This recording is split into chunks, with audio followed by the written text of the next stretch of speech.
Hoje no De Frente com a Torcida recebemos um goleiro ou ex-goleiro profissional, né, com passagem pelo Guarani de Sobral, importantíssimo na campanha de 2013 principalmente, mas um jogador que dedicou a sua vida profissional a um único clube, ao Guarani de Sobral. Seja bem-vindo, Eliardo. Boa noite, é um prazer estar aqui com você. Obrigado pelo convite, né? Espero da melhor maneira possível responder à altura aquilo que for preciso. É isso aí, Eliardo. A gente sempre costuma dizer que a gente começa pelo início, né? E aí, como a gente tem um tempinho aqui para a gente bater esse papo, eu queria que você falasse um pouco também sobre a sua vida, de onde você vem, das suas raízes, né?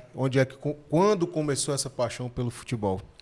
Bom, a paixão pelo futebol começou muito cedo, né? Minha família toda é futebolista, né? Meu pai jogou futebol, meus tios, né? Então já veio um prazer muito grande de poder fazer a prática esportiva. Então eu comecei no futsal com 11 anos de idade, né? Tinha uma quadra em frente à minha casa e pleno meu dia, pé descalço, né? Nesse tempo era a dificuldade de ter uma quadra coberta, né? Muitos calos. Então já vem pegando um gosto há bastante tempo, né?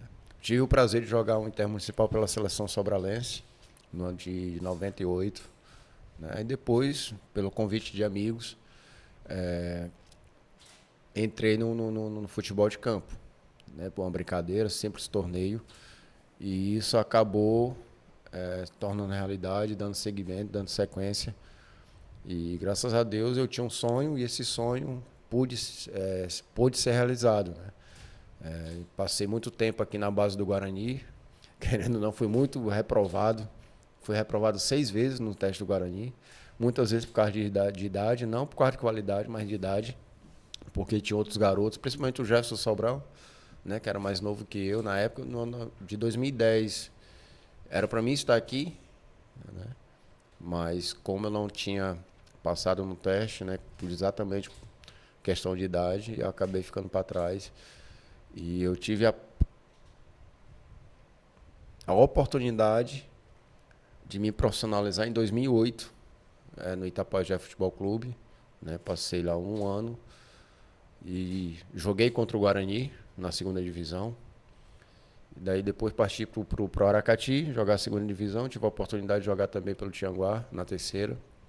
E em 2010 surgiu um convite, né, do tão saudoso, nosso eterno capitão Teco Teco, de fazer parte do grupo do Guarani de Sobral, né? E sempre eu tive vontade, sou torcedor assíduo do Guarani, né? Nunca, sempre deixei bem claro isso.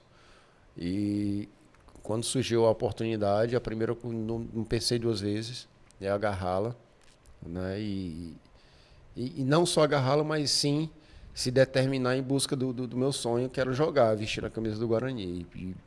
E eu pude concretizar isso. É interessante, né, que trazendo aqui o histórico, a grande maioria dos jogadores que a gente entrevista, que o que vem aqui no De Frente com a Torcida, sempre tem a mão do Teco-Teco, né?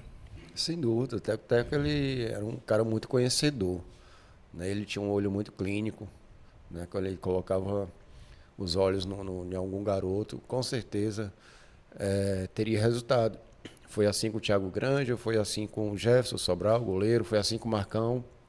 O Marcão trabalhou com ele em Granja, na terceira divisão, né? Teve como outros jogadores também, né, que passaram aqui. O próprio Fernando Sobral, né, que hoje está brilhando no nosso futebol brasileiro, está no Cuiabá, né? Então, ele tinha um olho clínico, né?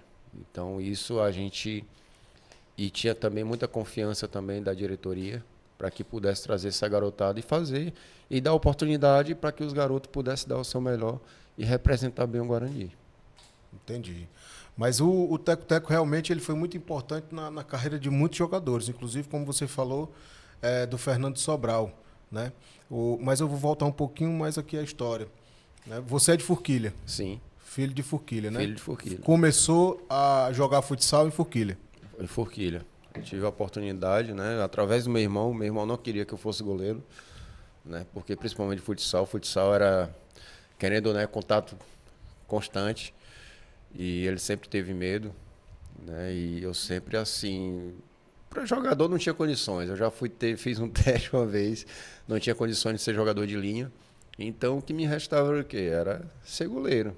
E graças a Deus deu certo, né? Começou no futsal, tive sempre facilidade de jogar com os pés, né? No futsal hoje é o goleiro linha, né? Sim.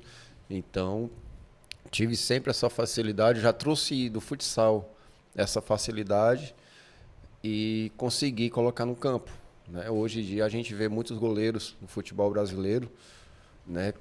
Os treinadores, comissão técnica, exigindo que o goleiro hoje tenha a facilidade com os pés, né? De sair jogando, porque hoje, querendo ou não, é uma arma, né? Hoje um goleiro pode lançar, fazer um lançamento, dar uma assistência, Sim, né? perfeitamente. E muito tempo que eu já venho fazendo isso, né? Já venho trazendo isso do futsal e graças a Deus era um potencial a mais, né? Que poderia ser bem visto pelas comissões que passassem por mim.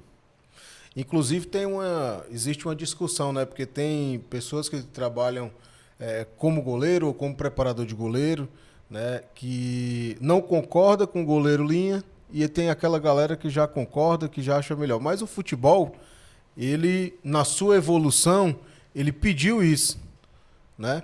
Ele pediu, embora não seja uma novidade, porque como você disse, você já jogava com os pés, Chirlavé jogava com os pés, o próprio Rogério Ceni, né? Não é uma novidade, mas por agora existir uma exigência de que o goleiro tem que saber jogar com os pés, aí surgiu também em meio a essa discussão. Sem dúvida, principalmente os treinadores de goleiros mais antigos, né? Eles têm essa mentalidade de que goleiro é debaixo da trave, né? Que o goleiro quando sai para jogar, principalmente para jogar como líbero, ele se torna muito arriscado para o seu time, porque querendo ou não, ele está distante do seu gol. E qualquer bola sobrada no meio de campo, numa lateral, corre o risco. Muitas vezes a gente vê no futebol brasileiro o jogador arriscando de meio de campo exatamente por isso. Porque ele sabe que o goleiro vai estar adiantado, que vai jogar como líbero. E muitos treinadores de goleiro do tempo antigo, eles têm essa mentalidade que goleiro hoje em dia tem que se preocupar mais em defender. Realmente eles têm um pouco de razão, né? Goleiro ele tem que pensar em defender. Mas também hoje em dia, pela exigência, pelo que vê o nível do futebol hoje, pela modernidade que está se tornando o futebol hoje, que ninguém pode fugir disso, né? Que a tendência é mais ainda se modernizar,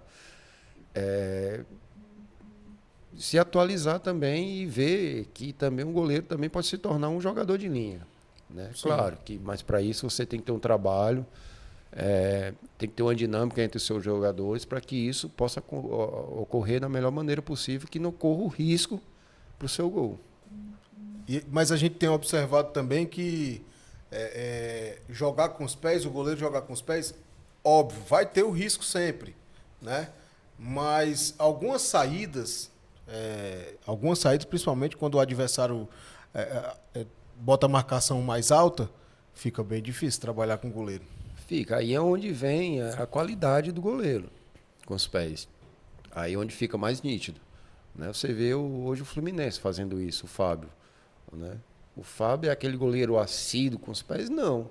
Mas com o Diniz ele aprimorou bastante essa saída. Então ele já tem a confiança dele mesmo que ele possa fazer e faz nos jogos. Muitas vezes, até mesmo agora nas semifinais do Carioca, a gente viu ele sendo pressionado dentro da área pequena e mesmo assim conseguindo se livrar daquela marcação e conseguindo dar o passo para o seu companheiro. Né? Então é um treinamento, isso ali tem que ser é dinâmico, você tem que treinar, é repetição. Né? A repetição é que vai lhe dar a capacidade para que você possa efetuar durante o jogo. A questão da repetição é tão importante, né, que hoje em dia, se a gente for analisar, a gente vê poucos gols de falta. Porque antigamente, aquele jogador que batia falta e fazia gol, depois do treino ele ficava até escurecer, né, repetindo as cobranças de falta. E hoje os jogadores não têm essa prática e a gente vê cada vez menos gol de falta. Sem dúvida. Hoje em dia, os fisiologistas aí estão muito com medo questão de lesão, né? Porque, querendo ou não, quando você termina um treino, principalmente um treino físico, um treino de movimentação, às vezes você sai com o músculo cansado, né? Sai exausto. E eles se preocupam muito com isso. Mas a gente eu mesmo, voltando um pouquinho, um tempo atrás, aqui mesmo no Guarani de Sobral, a gente treinava bastante. Era o Vanderlei, era o Baixinho Clodoaldo, né? Era o Jean Bala. Os caras que eram os batedores oficiais, como na época, em 2000, eu cheguei no Guarani em 20 de dezembro de 2010. O Guarani foi campeão da Série D em novembro, né? Eu cheguei no dia 20, já na pré-temporada para 2011. E sempre eles me pediam, como eu era o quarto goleiro na época, eles me pediam, cara, fica aí, vamos treinar para que a gente possa aprimorar essa batida aqui. E eles treinavam ali na grande área, fazendo o giro, indo, voltando. Era exaustivo, era. Mas só que quando chegava nos jogos, saía perfeito. É como eu lhe falei, a repetição lhe leva a qualidade na batida, entendeu? E hoje em dia a gente não vê isso, né? Muitas vezes termina o treinamento, o jogador sai ali, vai para o vestiário, vai tomar seu banho, pega seu carro e vai. É o mesmo o Zico. O Zico muitas vezes cansou de falar, né? É um dos maiores batedores que teve no futebol brasileiro. E é reconhecido por isso, né? Ele disse que treinava exaustão para poder chegar nos jogos. De 3 bolas, ele fazer uma. De 4, fazer 2. A oportunidade que tivesse durante a partida. E aí quando você tem essa qualidade, o time adversário tem até medo de fazer falta próximo da área, né? Sem dúvida. É como É jogar preocupação. como jogar contra um São Paulo do Rogério Ceni.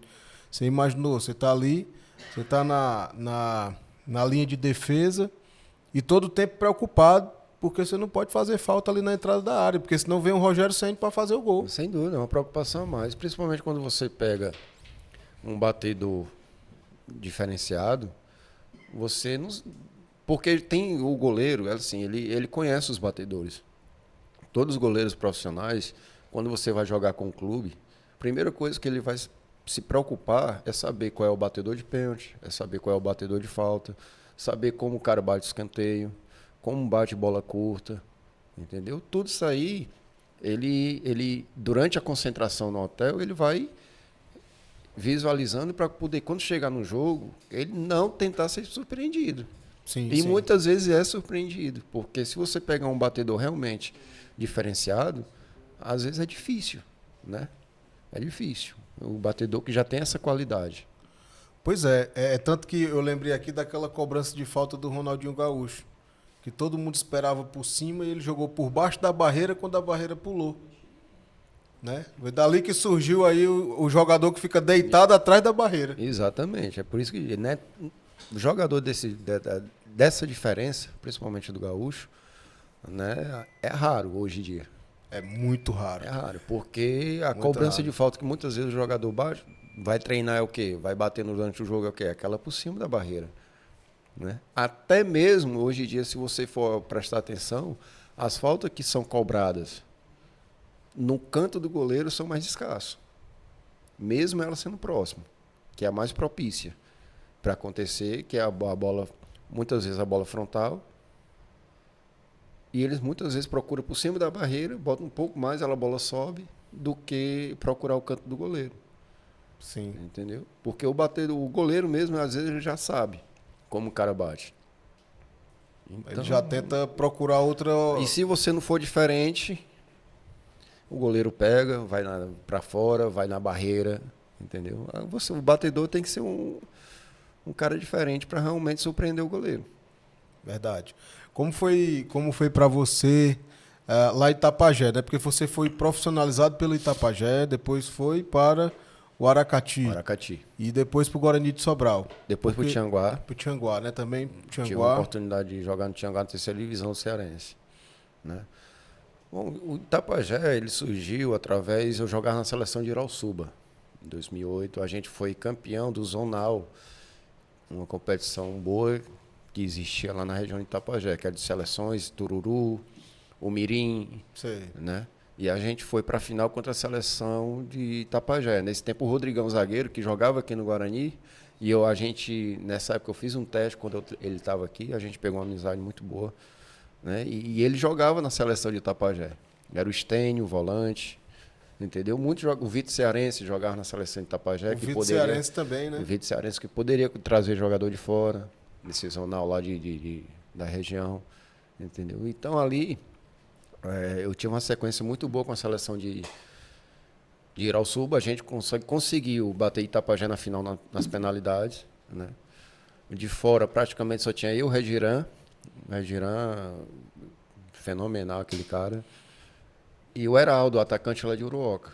A base toda de Irauçuba era os jogadores de casa mesmo, mas só que jogadores que tinham qualidade, entendeu? Quando chegava nos jogos, com a experiência que o Regiran tinha, repassava pra gente.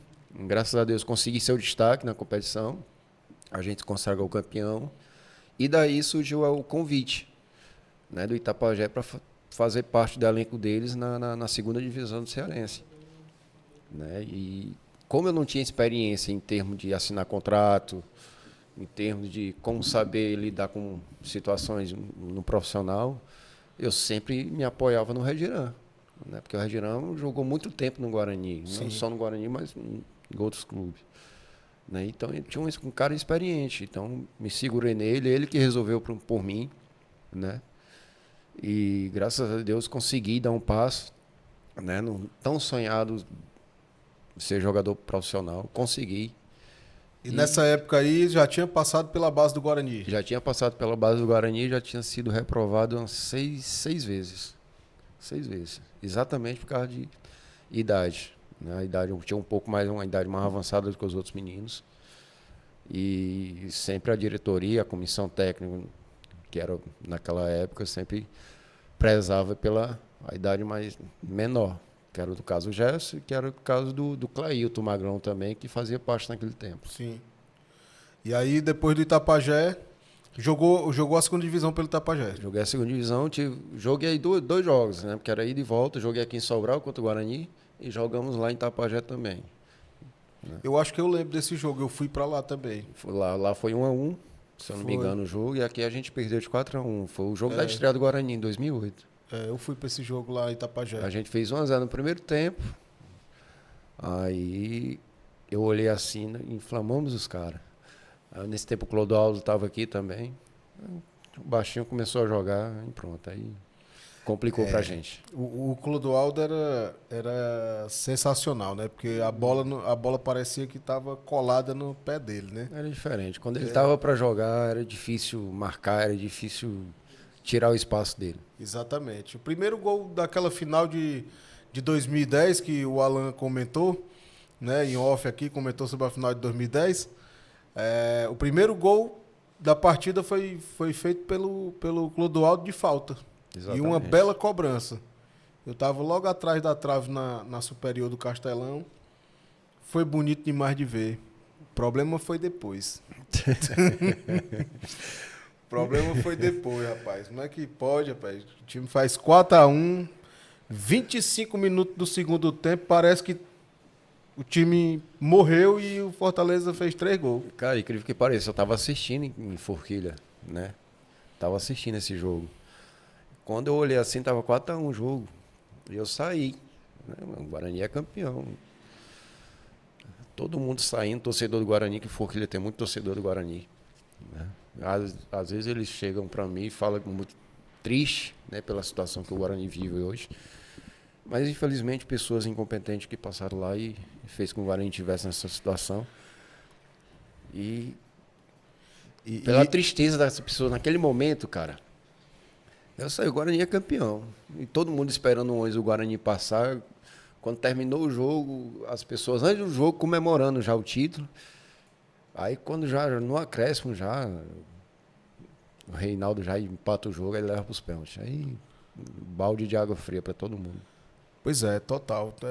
É uma tristeza lembrar desse jogo, mas a gente precisa lembrar, porque eu sempre digo, sabe, Eliato, que esse jogo ele tem que ser lembrado pelo torcedor do Guarani para que nunca mais se repita. Porque ali existe um culpado.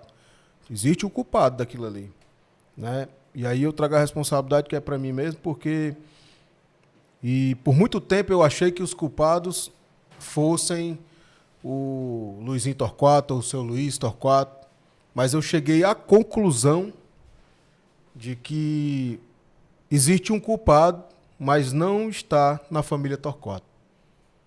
Esse culpado não voltou para Sobral depois da partida. E todos os jogadores que eu já entrevistei daquela final, todos eles são unânimes em apontar o culpado. Só não diz o nome, assim como eu estou fazendo aqui. Né? Eu já tentei entrevistar esse cidadão, mas ele hoje já está mais idoso. Até quando eu tive a oportunidade de estar no Guarani, e eu tive com alguns jogadores que teve naquela campanha, né? E eles também falavam também que eram culpados. Só que para mim chegar aqui e falar é um pouco chato, mas o Luizinho, eu acho que é assim, as pessoas têm um olhar, principalmente o torcedor que não tem um conhecimento profundo. Eu digo assim, o seu Luiz, particularmente, é um cara excelente. O seu Luiz é um apaixonado pelo Guarani. Tem seus problemas, tem seus defeitos, que como eu tenho, como você tem, todos nós temos. Né? Mas é um cara que ele sempre estava ali. Né? E é um sim, até falar para o seu Luiz aqui, muito obrigado pela oportunidade que o senhor me deu. Ele e o Luizinho. Muitos atletas, muitos jogadores passaram pelo Guarani agradecem ao seu Luiz, ao Luizinho. Eu agradeço demais. As pessoas às vezes falam, mas as pessoas não tem que falar nem deles, tem que falar dos que passaram depois. Porque os que passaram depois foi o que deixou essa situação que tá, velho. E eu costumo ainda dizer que na gestão do Luiz Torquato, durante o período, porque o seu Luiz passou quase 30 anos, e eu falo aqui com toda sinceridade, mas quando o seu Luiz saiu da gestão do Guarani, o Guarani não tinha dívida não. Trabalhista, não. Se tivesse dívida trabalhista, era 1, 2, no máximo. Hoje o Guarani tem uma montanha. Hoje o Guarani deve 6 milhões. Se tornou uma bola de neve que... 6 milhões em dívida trabalhista. O Guarani deve hoje. E aí, Eliado, um dia eu já tive problema com o seu Luiz, porque o seu Luiz era presidente do clube, e eu era presidente da torcida. Eu fundei a Força Jovem em 2001 e fui presidente até 2008. Então, naturalmente, essa divergência, vai ter uma crise. Vai ter, né? Uma hora vai acontecer. Uma coisa é o dirigente do clube, outra coisa é a torcida. Então, eu tive esse problema com o seu Luiz, tive também divergência com o Luizinho Torquato, né? Mas tudo isso aí é da vida que acontece, passou. O seu Luiz é uma pessoa, gente boa demais. A gente às vezes se encontra, a gente se fala. Muitas vezes eu estou fazendo um programa lá no Tupinambá, vou contar isso aqui, se ele assistir o podcast, ele vai dizer assim, rapaz, o Rondinelli foi falar isso. Muitas vezes eu estou fazendo um programa lá na emissora, na Rádio Tupinambá, aí o seu Luiz liga para lá, aí conversa comigo, e depois diz assim, não diga meu nome não, viu? Deixa em Entendeu? off. Deixa em off. É o seu Luiz, cara. O seu Luiz é desse jeito. É uma pessoa muito carinhosa, cara. Encontro com ele, às vezes, ali no centro, no beco. Eu tenho muito carinho pelo seu Luiz, principalmente pela história que ele construiu no Guarani de Sobral. Porque o Guarani tem toda essa história e boa parte das histórias de 85 anos do clube, ou seja, 30 anos ou mais de 30 anos, tem o Luiz Torquato. Ele tem um legado muito importante, né, cara? Com certeza. Muito importante. O Guarani é lembrado hoje em dia por ele, pelo seu Luiz e o Luizinho, né? Que passaram Exatamente. muito tempo, né? Os pessoal dizem assim, são isso, são aquilo. Cara, mas quem aguentou sustentar, levar o Guarani esse tempo todo que eles viveram ali dentro? E outra... Por que as pessoas que assumiram não conseguem fazer, não conseguem dar sequência? E o Guarani disputava, não participava. Fazia time bom, velho. Entendeu? Exatamente. Conquistou o título. Exatamente. Qual é o título importante? Foi na mão deles. O título mais importante foi na mão deles. Foi com o seu Luiz. Né?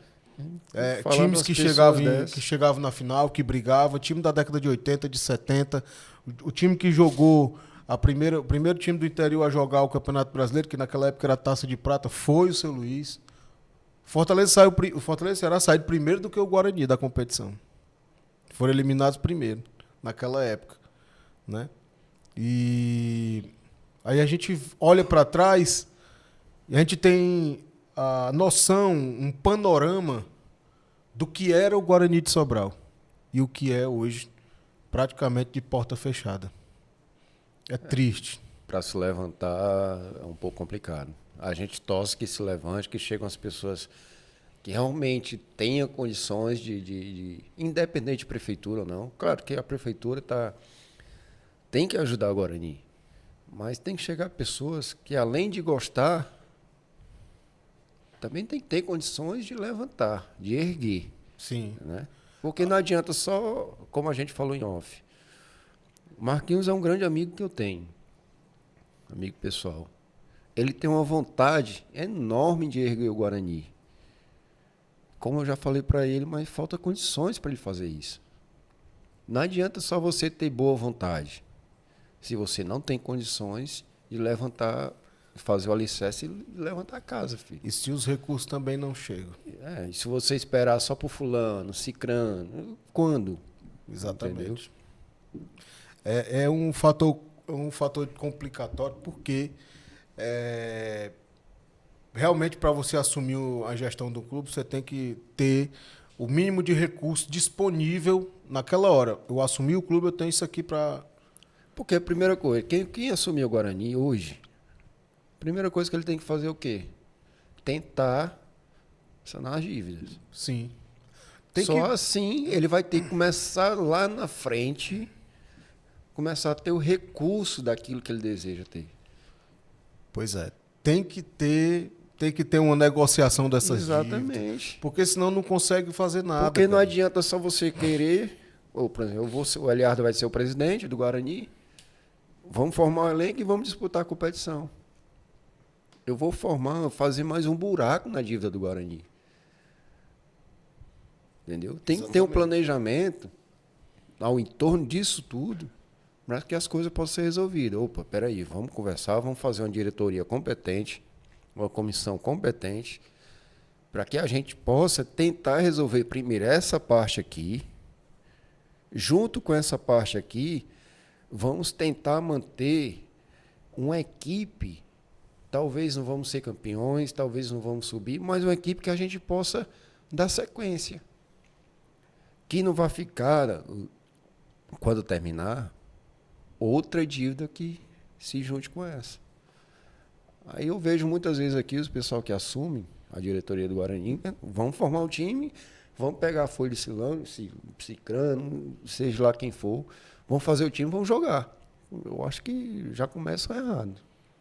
Porque só pensa em fazer um time. Não é um clube, é só um time. Exatamente. É o time de uma competição. Exatamente. Depois, ninguém sabe o que acontece. Exatamente. E muitas vezes o que acontece é mais dívida porque não conseguiu pagar os jogadores que estiveram trabalhando. E trabalhou, tem que receber. Aconteceu comigo, eu posso até falar, não é nem falando mal dessa pessoa não, mas eu estava em 2017, eu estava no Baraunas de Mossoró, né?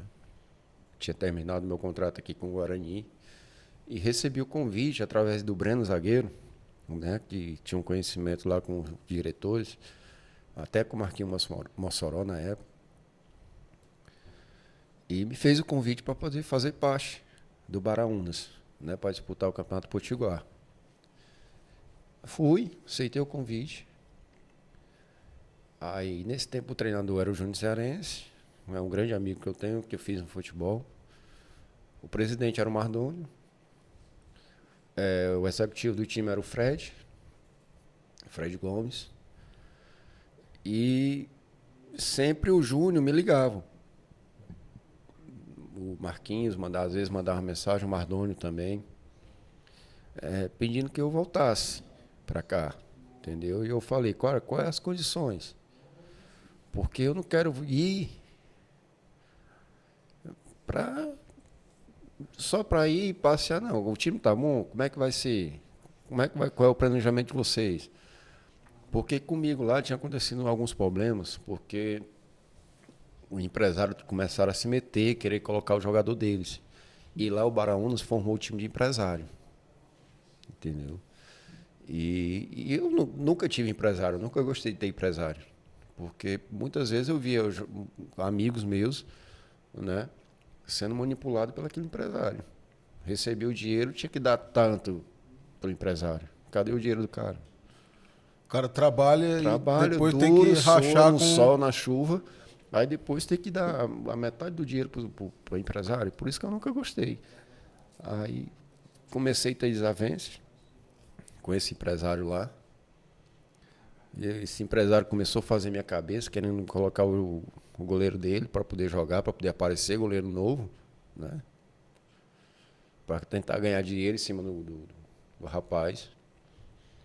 E teve um momento que eu acabei discutindo com ele e pedi para ele ir embora, né? Porque não tinha condições mais de ficar.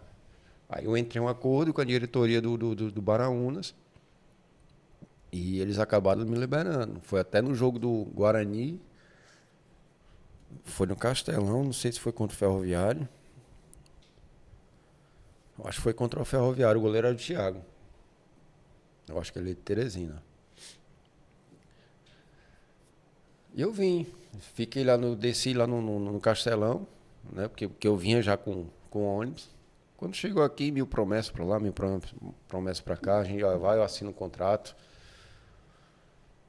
Aí as coisas começaram a desandar. Não era aquilo que foi falado. Isso em 2017. 2017. Entendeu? Aí eu, cara, isso aqui vai dar errado. Aí aconteceu o que aconteceu. O time caiu para a segunda divisão. As coisas, quando não andam fora bem, quando você tem um planejamento, dentro do campo também ela não consegue render. É como eu falei aqui em off para você mais cedo, sobre a questão do torcedor reconhecer o momento do atleta. Sim. Naquele momento ali, como a mim e a parte defensiva, até o Ricardo Baiano também, a gente foi muito crucificado. Ah, vocês não prestam, não sei o quê. Beleza, o torcedor tem todo o direito de chegar e reclamar. Realmente o time não estava bem. Mas só que o torcedor ele tem que ter uma visão e ver onde está sendo falho. Se a falha de campo não é reflexo da falha Exatamente. Entendeu? Da falha interna, né, que está acontecendo. Porque assim, nos jogos, no meu pensamento, no pensamento do treinador de goleiro, que era o Nasser, naquele momento, eu estava bem. Agora, eu não posso segurar o time nas minhas costas. Como o zagueiro não pode segurar o ataque todinho nas costas deles. Era pressão. Todo jogo do Guarani, a gente começava bem, papai, mas no final era pressão. A gente tinha que saber suportar lá atrás. E às vezes a junta, aquele momento que a gente está passando, né? E junta mais ainda a cobrança, que eu achava naquele momento, principalmente sobre mim, eu posso falar sobre mim, eu achava indevida. Naquele momento, eu achava indevido. Todos os jogadores têm culpa pelo decesso do Guarani? Tem. Porque todos estavam ali, todos vestiram a camisa, todos entraram dentro do campo, todos se doaram. Entendeu? A informação aqui que a gente estava comentando mais cedo, ó. Antes da gente começar a entrevista com o Eliardo, a gente comentou aqui em off sobre o caso do Robinho, né? E o Robinho acaba de ser preso. Pois é, foi concretizado. Foi rápido, viu? O STF disse que era constitucional, a Polícia Federal emitiu o mandato de prisão e agora o Robinho está preso. Mas vamos voltar? Fez, tem que pagar, né, filho? Não tem jeito, né? E não existe essa história que ele estava querendo manipular, que é racismo. Não. Você cometeu o crime, embora que tenha sido no outro país, você tem que pagar. Ele ia pagar lá, assim como ele ia pagar. Agora vai pagar aqui. Crime cometido, e principalmente o crime que foi cometido, né? Como o Daniel Alves também, que foi preso também pela mesma coisa, só que o Daniel Alves foi ainda mais grave, né? na questão processual, né? Porque aí tinha as testemunhas e tudo, né? Tinha muita coisa pesando ali. Embora ele tivesse o apoio de empresários como o pai do Neymar, né? Que deu uma contribuição e conseguiu até diminuir a pena. Inclusive até o Ministério Público espanhol está recorrendo da pena de 4 anos e pouco que ele pegou, né? Então, enfim, cometeu o crime tem que pagar, né? Sem dúvida. Vamos voltar aqui o raciocínio de 2017 que a gente estava falando, que chegou a informação aqui. Pois é, eu acho que naquele momento eu achei muito indevido. Mas eu tinha que aceitar, né? A gente fazia parte do grupo. O grupo não era só Aliardo, o grupo não era só o Ricardo Baiano, não era só o Vanderlei que estava aqui também com a gente, né? Era o grupo todo. Tem que ser cobrado? Temos. Mas a torcida também tem que saber cobrar naquele momento ali. Não é só pegar uma pessoa, aquela pessoa ali, vamos crucificar. E focar numa pessoa, Não, né? não pode, né? Porque falho foi todos nós. Mas falho todos nós por quê? Porque as coisas já não vinham boas de fora para dentro. E quando as coisas não caminham bem de fora para dentro, desanda tudo. E não tem como a gente levar uma coisa de dentro para fora. A gente vai cobrar a diretoria? Podemos cobrar a diretoria. Mas a gente nem tudo sabe o que acontece lá dentro. Exatamente.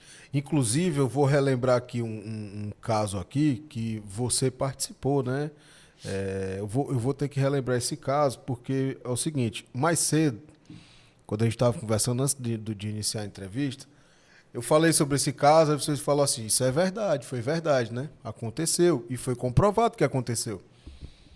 Mas alguns meses atrás, eu relembrei uma matéria que eu escrevi, né? Eu escrevi uma matéria que estava em outro site, aí eu relembrei da questão, da problemática, da alimentação dos jogadores, se não me falha a memória, 2012, 2011, 2012. 13. 2013, foi 2013, né? Pronto.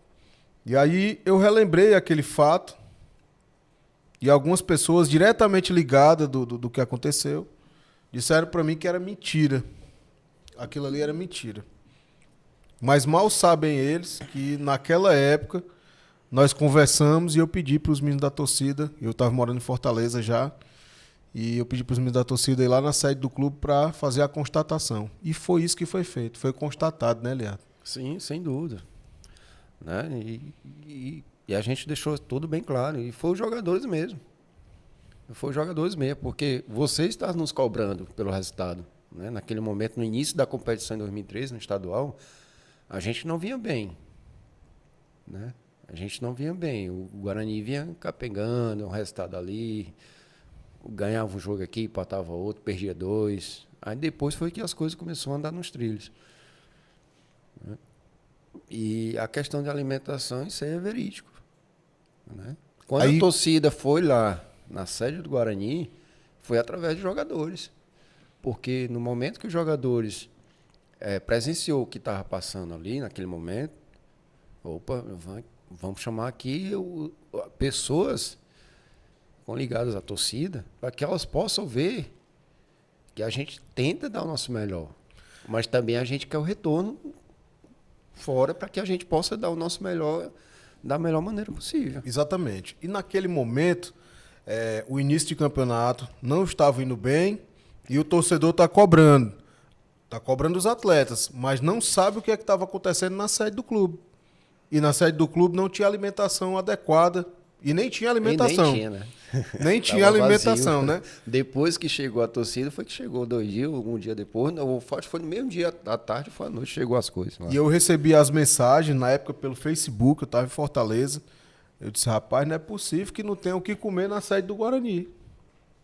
E aí todo mundo, eu disse, rapaz, conversando com, na época, o presidente da torcida, eu falei, vão lá na sede. Vejam lá, faça a constatação, porque a gente está cobrando dos jogadores, mas a gente não sabe o que está acontecendo na sede. Aí, quando os torcedores chegaram lá, não tinha nem um pacote de arroz e o que tinha um pedaço de linguiça na frigideira. Eu lembro, né? E aí, horas depois, apareceu E foi aonde as coisas começaram a andar. Pois é, A exatamente. gente começou, as coisas extra-campo começou a ir bem, né? Começamos a ter o apoio necessário para que a gente pudesse desempenhar nosso trabalho dentro de campo. E as coisas andou. Chegamos na final do estadual. Não fomos campeões. Até hoje eu entendo procuro entender aquele regulamento que fizeram naquele ano ali, porque o ano seguinte, como foi o clássico na final, aí eles tiraram aquele regulamento. Tiraram o regulamento, né? E já mudaram. Porque lembrando também que o Guarani não perdeu nenhum jogo pro Ceará. Não, jogamos quatro jogos com o Ceará. 4? Não.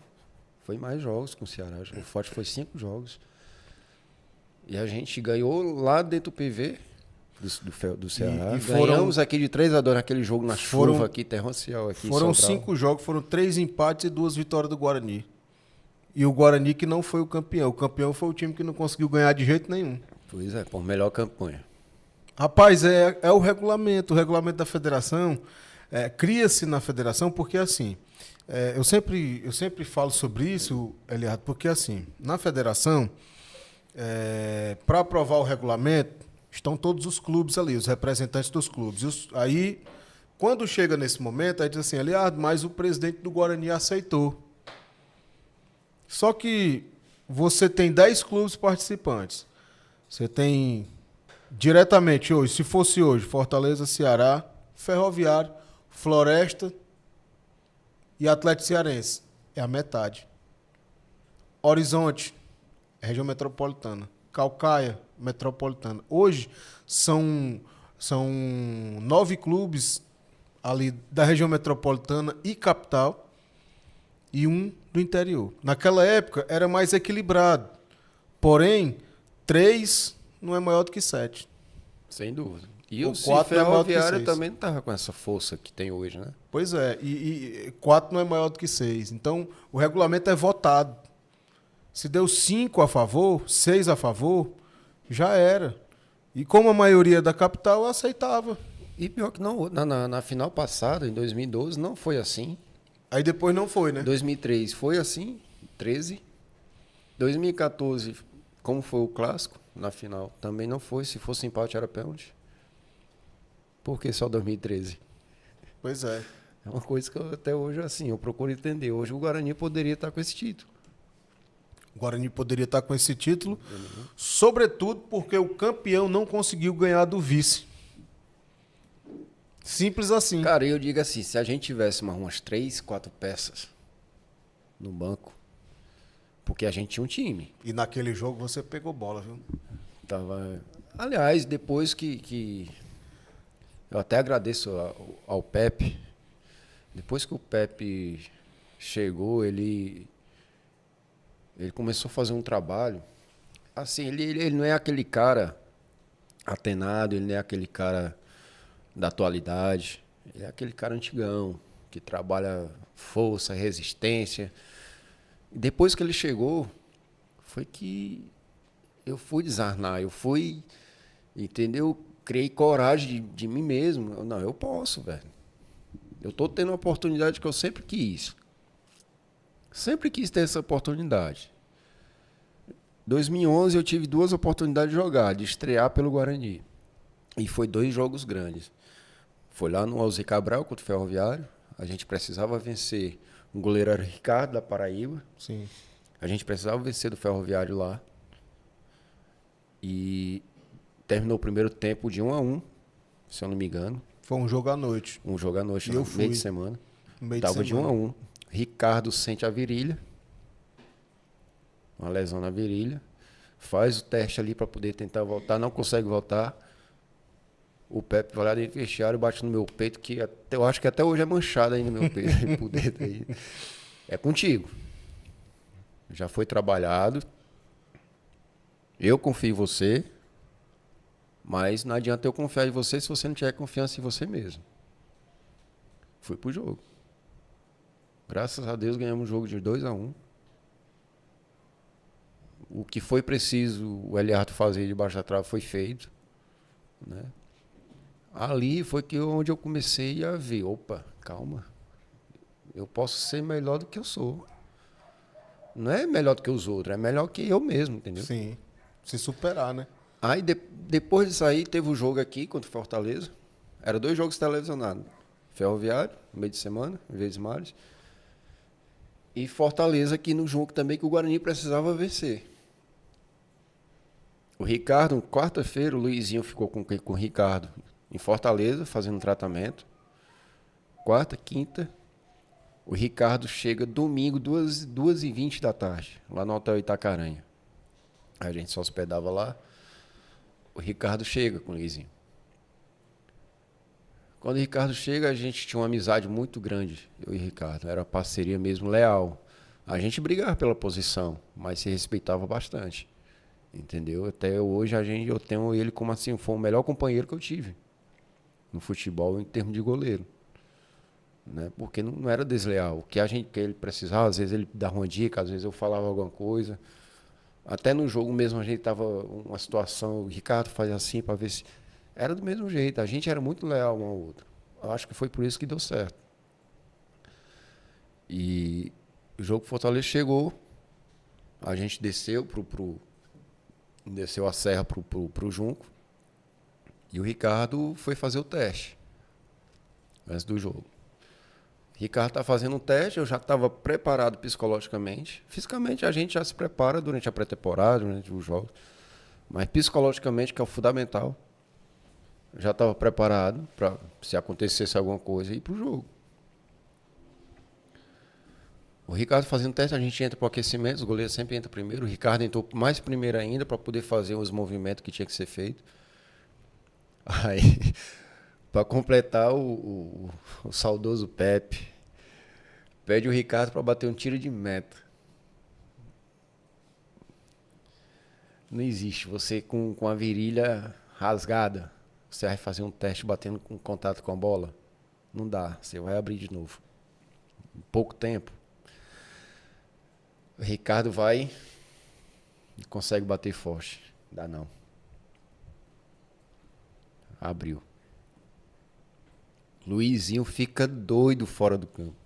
Porque o Luizinho só gostava de assistir o jogo na Alambrado e então lá em cima. Uhum. Sempre foi assim. É. Aí ele doido, esculhambando o Pepe. Como é que eu passo a semana toda tratando do cara? Tu chega aqui e faz um cara chutar uma bola, um tiro de meta. Aí vamos pro jogo. Chega dentro do vestiário, o Ricardo fala comigo, me deseja sorte. O Pepe vem e fala comigo, é com você. Bora, tô pronto. Só fiz falar isso. Botei meu uniforme, fui pro jogo. Graças a Deus, fui bem. Ganhamos o jogo de 3-1 naquele jogo. Gol do Vanderlei, gol do Jean. Eu não tô lembrado qual foi o outro gol. Não sei se foi do Clodoaldo, não sei. Só lembro do Vanderlei e do Jean. Ganhamos o jogo de 3-1. Aí quando a gente passou uma semana, a gente ia pegar o Guarani de Juazeiro aqui. O Guarani de Juazeiro no Timão também, o Niel, um cara de jogador conhecido. Passou uma semana, jogo domingo e ia jogar no domingo seguinte, em Sobral. Aí o Ricardo foi, fisioterapia, aí se recuperou. Aí voltei para o banco novamente e o Ricardo deu sequência.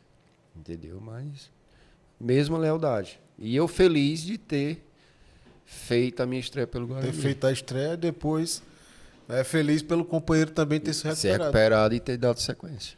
Entendeu? A gente seguiu assim em 2011, 2012. Né? Tivemos a mesma sequência no Brasileiro também. Né? Era uma amizade incrível entre... Ele está onde hoje? Ricardo, ele estava no Souza. Hoje, como eu só vivo trocando de telefone, eu perdi um contato de muita gente. E hoje eu não sei onde ele está hoje no momento, mas a última vez que eu me lembro que ele estava era no Souza. Não sei se era no ano passado ou no ano retrasado. É importante com essas amizades, né? Essa amizade, né? Porque às vezes a gente tem exemplos aí, más exemplos. Por exemplo, no São Paulo, né? Que teve divergência entre os goleiros acho que na década de 90, ali no início de 2000, era né? o Zete e o Gilmar. O Zete e o Gilmar, exatamente, que eles dois nem se falavam, né? Os dois nem se olhavam. Pois é, nem se olhavam. Eu tive um cara aqui, Eu não tenho nada contra ele. Queria jogar de qualquer jeito. Nesse tempo, o treinador de goleiro era o Moisés Campos, que hoje é treinador da base do Corinthians, de goleiro. Que era o Marcelo Silva. Um cara que tem uma história fantástica no futebol profissional. Né? Jogou vários times. Mas eu coloquei na minha cabeça que pode vir o que viesse. Quem ia jogar era eu. Mas por quê? Eu tinha confiança em mim. Não é como eu acabei de falar, não é que eu achava melhor do que os outros. Mas é a confiança que eu tinha dentro de mim. Pode vir o que vier. Sou eu que vai jogar. Mas por quê? Eu vou treinar, vou me determinar para que isso aconteça. Sim. E quando eu estiver nos jogos, fazer a diferença. Só assim eu vou segurar minha oportunidade. Eu vou segurar minha chance ali de jogar. Jogar mesmo. Não é você vestir o uniforme e se contentar ir para o banco. Sim. Comigo isso nunca aconteceu. Principalmente aqui. Cara, eu toda a vida que eu vestia, eu chegava, principalmente aqui no Estádio do Junco, que eu vi esse Estádio do Junco lotado. Quando eu subia para o aquecimento, eu via pessoas de minha cidade gritando, chegando gritando com o meu nome. Claro que a gente não pode dar atenção, né? Porque a gente está concentrado no jogo. Sim. Às vezes não é possível a gente dar atenção. A gente levanta a mão, né? Mas, cara, é gratificante, velho. Você sonhou com aquilo ali e você presenciando aquilo ali você mesmo. Vivenciando duas situações. Primeiro, tá vivenciando o sonho de ser profissional. O sonho de ser profissional. E jogando no time que O torce. time que torce, a família torce. Eu via, cara, quando eu era menino, quando vinha Fortaleza, Ceará, passava ali em Forquilha, os ônibus, naquele tempo eram aqueles ônibus antigos, que era só ferro mesmo, Sei. desconfortável. Aí, meu irmão vinha pro estádio do Junco e eu chorava para poder vir pro estádio do Junco assistir o jogo. O meu irmão não me trazia porque eu era pequeno. Eu tinha aquilo na minha mente, não. Eu quero ser profissional e quero jogar no Guarani. Nem à toa que eu tive propostas para poder sair do Guarani e nunca aceitei, cara. E eu fiquei sabendo mesmo, na época principalmente na época de 2013 ali, 2012. 2013, depois daquela final do Ceará ali, Pois é. surgiu proposta e eu, não, eu vou ficar aqui. Eu posso ter errado? Posso. Né? Porque assim, eu não fui, como eu posso dizer, eu não visei minha carreira profissional, duradoura. Sim. Eu me contentei com aquilo ali. Mas eu estava feliz, cara. Entendeu? Eu estava feliz. E era o que importava naquele Era o momento. que importava. Eu estava ali, perto de minha casa. Pessoas de minha cidade vindo assistir os jogos aqui do Guarani no Junco. O jogo que eu mais me arrepiei no estádio do Junco foi aquele jogo da classificação para as semifinais, 2013. Que caiu um toró d'água, né, dentro de Sobral ali. Cara, até hoje, quando terminou o jogo, tava minha ex-namorada, tava o meu irmão e tava a mulher dele, na geral. Porque os jogadores tinham acesso, né, à família, na arquibancada. O meu irmão preferiu ir lá pra geral ali, que fica perto ali do placar. Do antigo placar. Sim. Aí, quando começou a chover, e a Força Jovem começou a gritar meu nome. Cara, eu dentro do jogo, concentrado no jogo, eu comecei a me arrepiar. A chuva forte que caiu naquele dia ali, eu acho que foi para abençoar a gente. E eu ainda lhe digo mais. Sobre esse jogo e sobre a torcida chamando seu nome. Fui eu que puxei. Show, sou grato. Porque eu fui puxador da torcida até 2014, que foi o ano que eu parei de vir para todos os jogos, né? Porque em 2012 eu fui morar em Fortaleza e até 2014, durante 2 anos, eu vinha todo jogo, cara. Todos os jogos eu vinha, né? Só que chegou o momento que, peraí, eu tenho que me concentrar aqui, porque agora eu não estou mais morando em Sobral, né? E é dificultoso, porque O jogo numa quarta-feira à noite, eu saía do trabalho, vinha voando para Sobral, acabava o jogo, chegava em Fortaleza já 4, 5 horas da manhã para trabalhar 7. Mas eu, durante 2 anos, eu fiz isso, direto. Então, puxei a torcida até 2014. E eu lembro desse jogo aí, desse toró. E quanto mais chovia, mais a torcida cantava. Mais pulava. Aí pronto, aí todo mundo contagiou, cara. Foi a Força Jovem começou, a geral foi junto, a arquibancada também foi junto. Meu irmão, a torcida do Ceará calou. A torcida do Ceará ficou lá do lado da serra ali que ficou encolhida. Pois é. Bons tempos do Guarani de Sobral, né, cara? Cara, toda vez eu lembro daquele jogo, velho. Toda vida eu lembro daquele jogo. Pra mim, em termos de dificuldade, o jogo assim que eu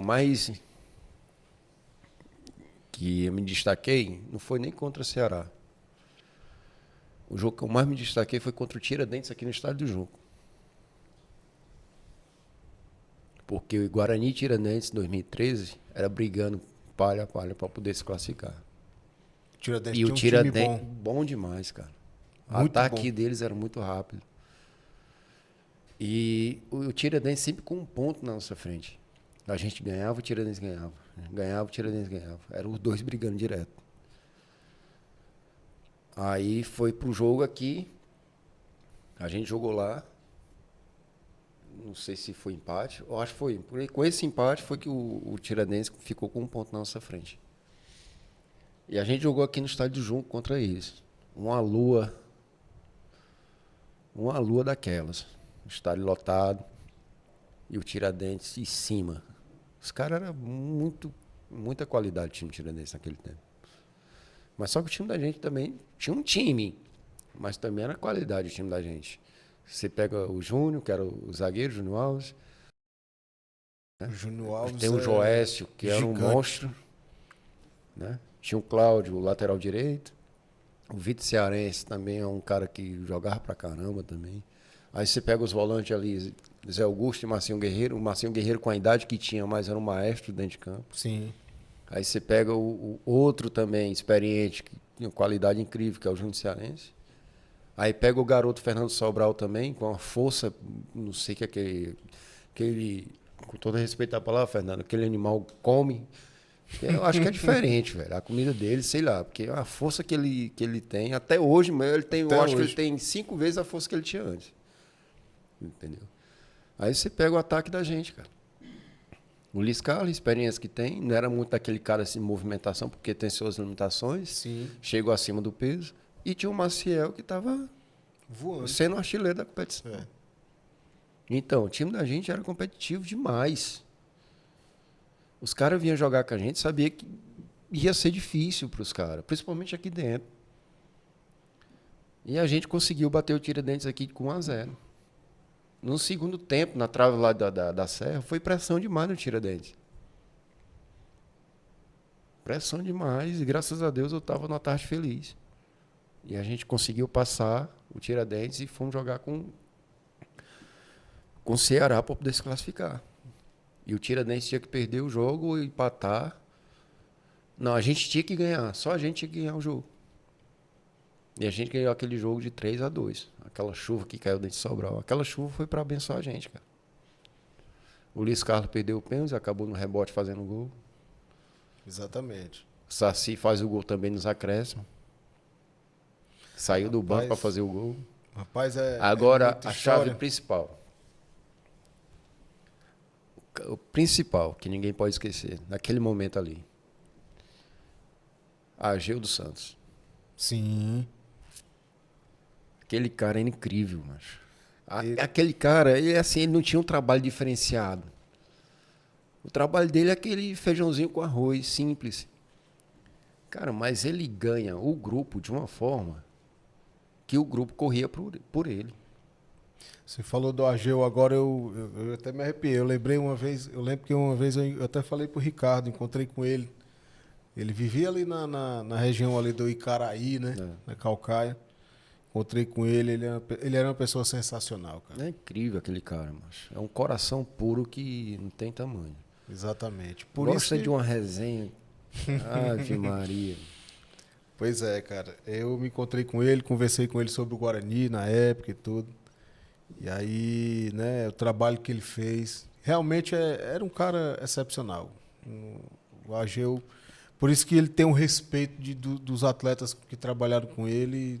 Acho que não tem, ele não deve ter ninguém que possa falar mal dele assim. Rapaz, não gosto dele, não. Mas teve, cara. Pior que teve. Tem, né? Mas não foi jogador. Não foi jogador. Foi um cara que chegou aqui e queria derrubar ele.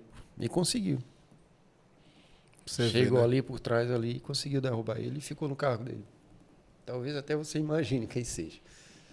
Se você bater na lembrança aí, quem foi que assumiu depois que ele saiu? Sim, sim. É complicado, porque o Ageu era uma pessoa excepcional. Não existe aquele cara. Aquele cara é diferente mais. Era muito humano, cara. Até de conversar com ele era bom.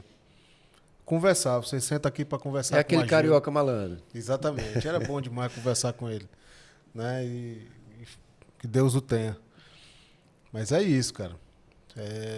Bons momentos que nós vivemos, né? Quando eu digo nós, você como atleta, eu como torcedor, e que nós dois hoje estamos no mesmo sentimento de saudade daquele tempo que o Guarani tinha um time competitivo, que o Guarani conseguia chegar na final, que o Guarani disputava realmente ali nas cabeças. Hoje, você vê, vamos ter que retornar ao Campeonato Cearense, caso venha uma nova gestão com recursos para investir na reestruturação do Guarani.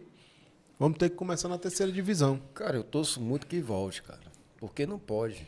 Guarani, Sobral, uma cidade desse tamanho. Guarani também é muito grande, cara. No estado do Ceará. É muito grande. Talvez as pessoas não tenham noção do tamanho que tem o Guarani. Não tenham conhecimento. Talvez o que falte para essas pessoas são isso. E um time como o Guarani ficar parado e passar por um momento difícil como esse, não é bom não, cara. Não é bom para ninguém, não é bom para Sobral. Porque Sobral é vista como Guarani de Sobral. O Guarani vai jogar um brasileiro, como a gente foi jogar em Belém, como a gente foi jogar em Tocantins, como a gente foi jogar em Pernambuco. O Guarani não é só Guarani, não. É Guarani de Sobral. Tá levando o nome de Sobral. Ninguém conhece o Guarani Sporting Clube. Não conhece. Quem é Guarani Sporting Clube? Quem é? Não, a gente conhece Guarani de Sobral. Guarani de Sobral. Exatamente. Entendeu? A camisa de viagem da gente, a camisa de treino, tinha Guarani Sporting Clube e Guarani de Sobral. Mas tinha Guarani de Sobral. Sim. Inclusive, fazendo uso aqui de palavras do grande Tupi do Pinambá Frota, ele sempre fala que o Guarani de Sobral é o maior veículo de publicidade da cidade de Sobral. Sem dúvida. Sem dúvida. É a mesma coisa, sabe o quê, Ninelli? Eu passei esse tempo todo no profissional representando minha cidade. Se você for olhar o jogo da final de 2013, quando eu faço uma defesa, aquela defesa do Magno Alves, no início do jogo, querendo ou não, o comentarista, ele fala, o Eliardo é de Forquilha. Sim, comenta e fala mesmo. Entendeu? Não é só o Eliardo que está ali. Tá a cidade de Forquilha também. Às vezes as pessoas não têm conhecimento disso, cara.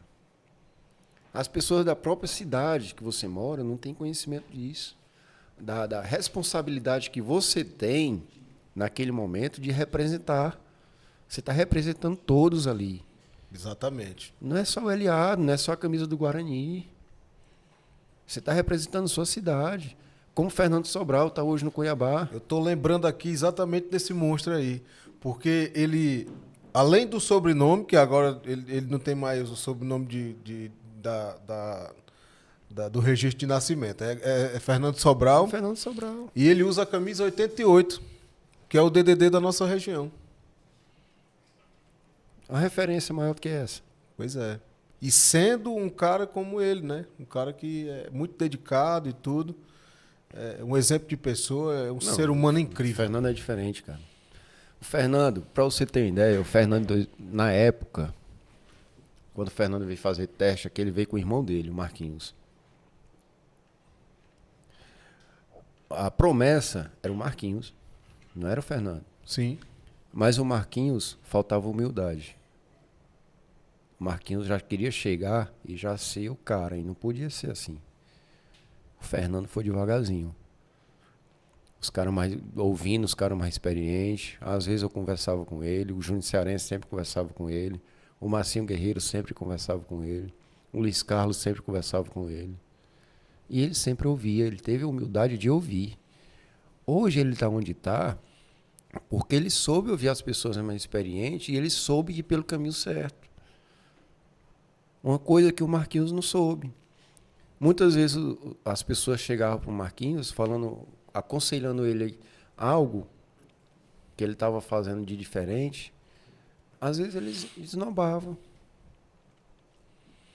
Achava graça. Inclusive, tem uma história de que o Marquinhos optou por ficar em casa, não ficar na sede do clube, Isso. porque ele preferiu ficar em casa porque ele tinha mais liberdade. Já o Fernando preferiu ficar na sede, mesmo tendo a casa da família dele aqui em Sobral. E o Fernando veio aqui, participou do De Frente com a Torcida, e o Fernando falou, né, que naquela época a família dele era muito humilde. Então ele preferia ficar na sede, porque na sede ele ia ter a alimentação adequada para ele se tornar um atleta de ponta, para ele tornar-se um atleta profissional, né? E o Marquinhos, ele preferiu ficar em casa. E foi pro outro lado também, né, cara? Infelizmente, é um cara que tinha um potencial muito grande, até mais do que o Fernando. É, a gente sempre escuta, Entendeu? a gente até sempre mais do que o escuta Fernando, isso. mas o Fernando ele se dedicou. Ele teve humildade de querer aprender, de querer buscar. Fernando é E extremamente conseguiu. disciplinado. Conseguiu, entendeu? É um cara totalmente família, voltado para a família, e ele está colhendo os frutos.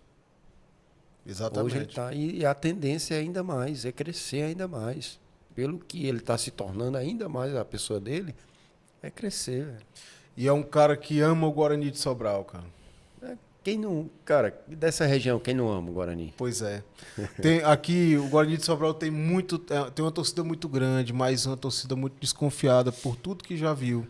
Onde, né? Eu vou falar uma coisa. Se a torcida do Guarani realmente quiser, ela pode chegar e pode tentar levantar o Guarani. A torcida. Agora, não adianta só chegar a torcida e falar. Fala e dá a solução. Chama. Cara, já aconteceu com alguns times pela aí afora. A torcida se engajar, entendeu? Ajudar o time a se levantar. Eu vejo muito torcedor do Guarani se reclamar, o Guarani está nessa situação. Cara, mas se ele analisar, cara, eu não posso fazer algo diferente? Junto com outros torcedores, eu não posso fazer algo diferente para que o Guarani possa realmente sair dessa situação? Sobral é grande, cara. A região norte é grande. Tem potencial para ter um clube e um clube bem desenvolvido, Exatamente. bem estruturado. Mas não é isso que nós temos, cara. Incrivelmente Exatamente. é isso. Mas se a torcida se abraçar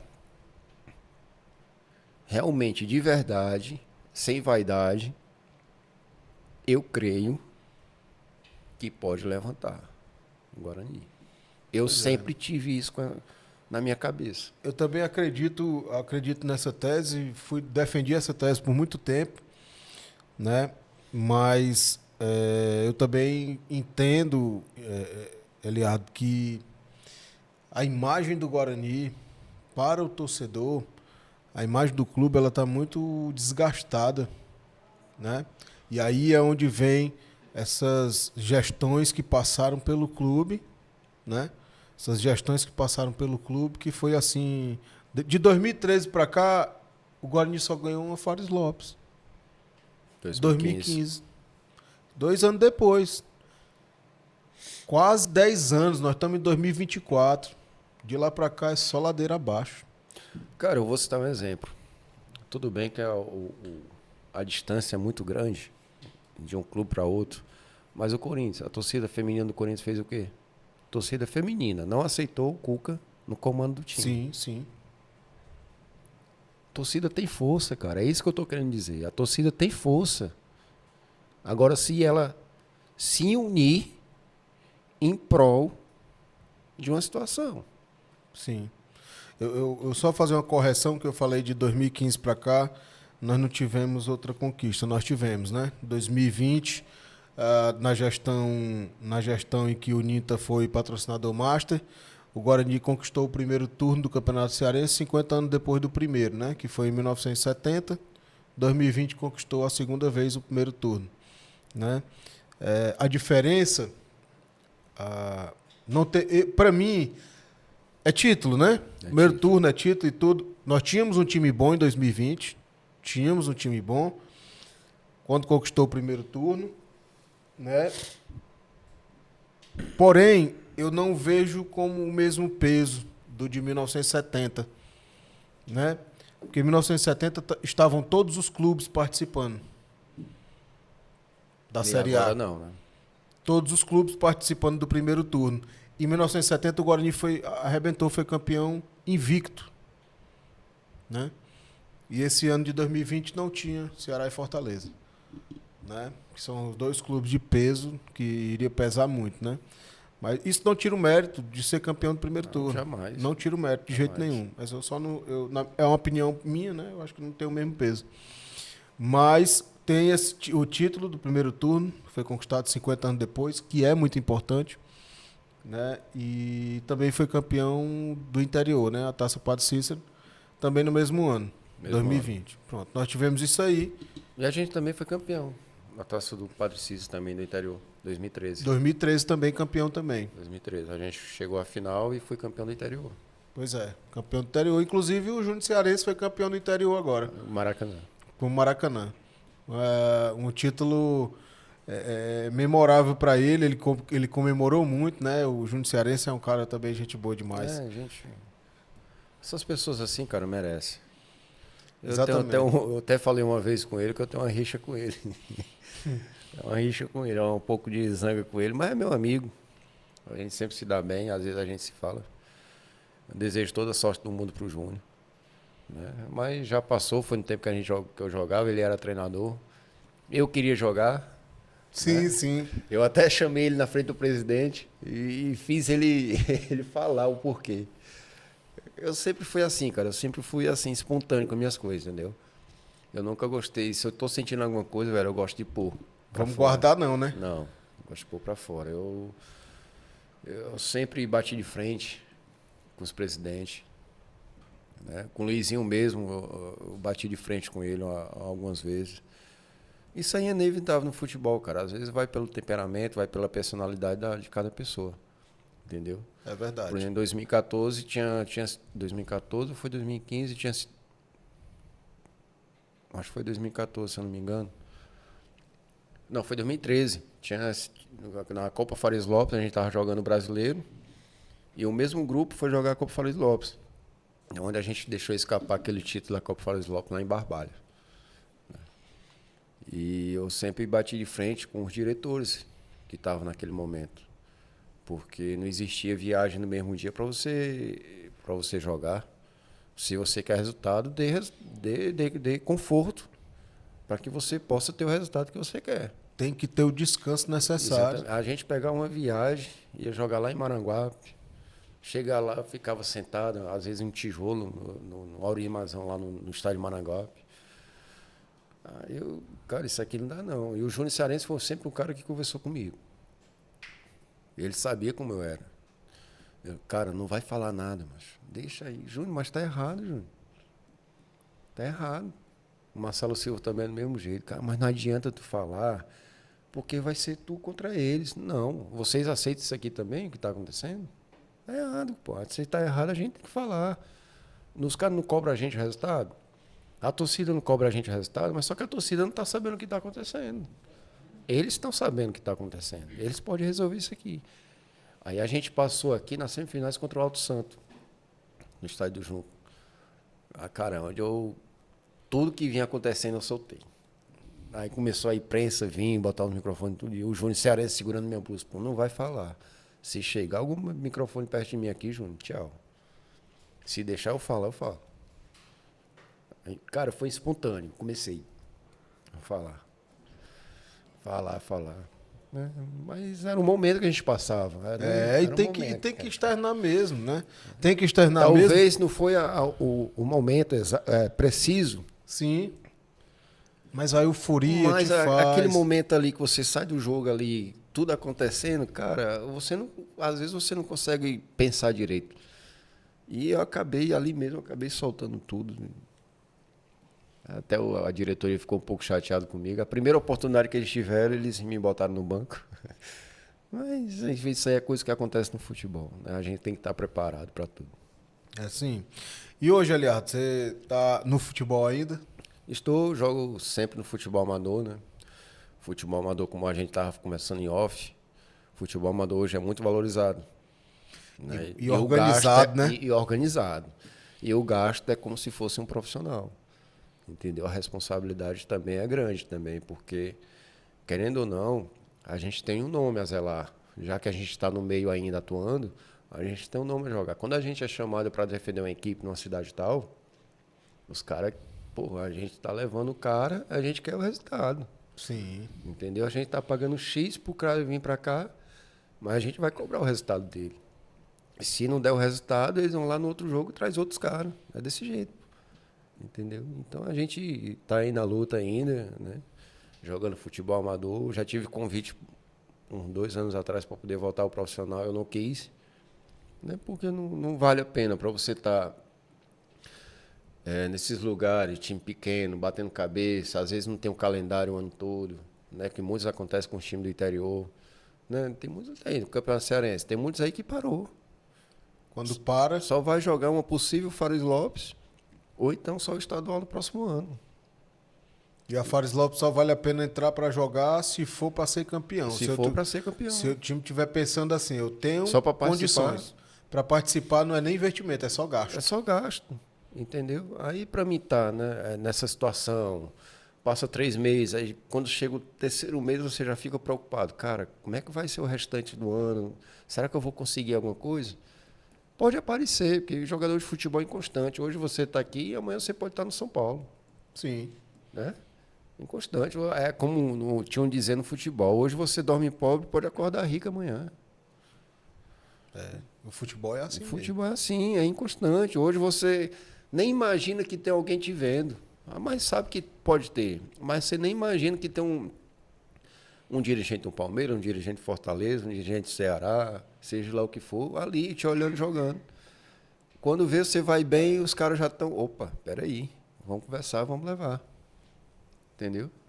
Isso é muito rápido. Então, hoje eu procuro me dedicar, claro que não é a mesma coisa do profissional, né? Porque mudam algumas situações, treinamentos, essas coisas todas. Mas sempre que a gente aí, final de semana, sai para jogar em cidade fora. E graças a Deus tá dando certo.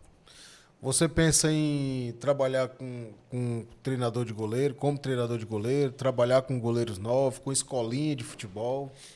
Cara, tem um amigo meu, Felipe Mota, ele tem um projeto, o F5, futsal, que ele começou agora em Forquilha. Eu tô um pouco ausente, mas eu vou tentar dar uma mais atenção, né? Porque assim, o mesmo sonho desses garotos que estão lá era o meu também, lá no início. Eu já fui lá, conversei com eles, né? Mas só que eu me ausentei um pouco por questão de trabalho também. Às vezes como você chegou, às vezes você chega em casa, tá com a cabeça estourando. E quem trabalha o dia a dia sabe como é que é, né? Final de tarde é sempre complicado.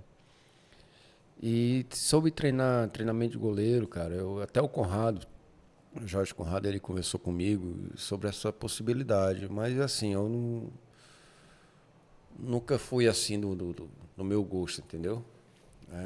Da prioridade a isso. Se for de acontecer um tempo, né, a gente vê aí com bons olhos. Mas assim, eu não vejo no momento com prioridade de ser treinador de goleiro. É isso. Eliardo, eu gostaria de te agradecer, né? Te fiz o convite, você foi solícito, veio aqui bater esse papo com a gente. Né? Eu acho que a gente vai ter mais outras oportunidades aí. Se Deus quiser, esse Guarani volta a jogar e a gente vai se encontrar dessa vez na arquibancada, né? Pois é, meu amigo. Só tenho a agradecer pelo convite.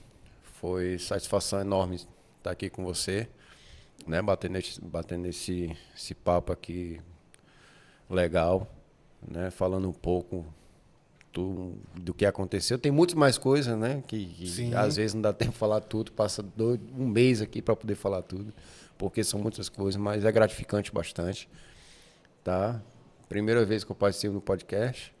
Parabéns pelo seu trabalho, parabéns pelo que você vem fazendo, né? Que você possa ter alegrias diante do seu trabalho, da sua dedicação. Obrigado mais uma vez. Fique com Deus, que Deus abençoe a você e toda a sua família. E a gente vai marcar uma outra oportunidade para a gente trazer o que a gente não vai poder falar agora, né? Por conta do tempo mesmo, porque a gente teve que começar um pouquinho mais tarde e aí acabamos que passando o tempo e eu tenho que ir para a emissora ainda. Tranquilo, só tenho que te agradecer. Rapaz, a gratidão é toda minha, né? Toda nossa, né? A todos que estão acompanhando, eu tenho certeza que estão gostando ou gostaram dessa entrevista com você. E quando voltar, vamos voltar com tudo pro nosso Guarani, né? Na arquibancada, torcendo. Exatamente, agora... E jogando, acho que não dá mais não. Já 39 anos já é meio complicado. Mas a gente pode ir lá torcer pro Guarani de Sobral. Sem dúvida. Eu espero que agora em 2025 a gente possa retornar. 2024 seria um ano para se organizar, a casa, se planejar. Mas até o momento a gente não está vendo acontecendo só nada. Não, mas vamos torcer que seja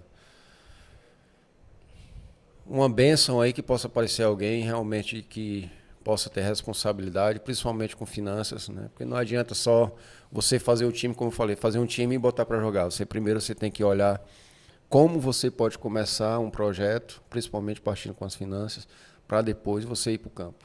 Exatamente. Eu penso dessa forma, e já que vai passar 2024 parado, é o momento certo para fazer esse planejamento e realmente organizar para 2025 voltar. Não estou preocupado em jogar Farlop 2024, não. Farlop não é investimento, é gasto. Para jogar Farlop só vale a pena se você tem condições de ser campeão. Porque aí nessa condição de ser campeão, você chegando lá, vem a premiação com a vaga da Copa do Brasil. Aí vale a pena. Sem dúvida. Se for para participar, é gasto.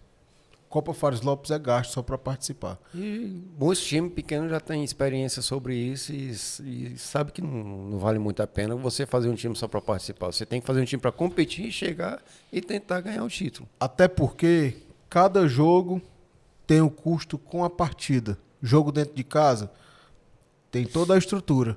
Tem o borderô que tem que ser pago, enfim. Aqui, em média, dá R$6.000 cada partida do Guarani no estádio do Junco. Então, no mínimo, tem que ter R$6.000, em média, para ter uma partida no Junco. Entendeu? Então, eu acho totalmente inviável. Porque eu fiz há pouco tempo uma matéria para o Torcida Amiga no Instagram.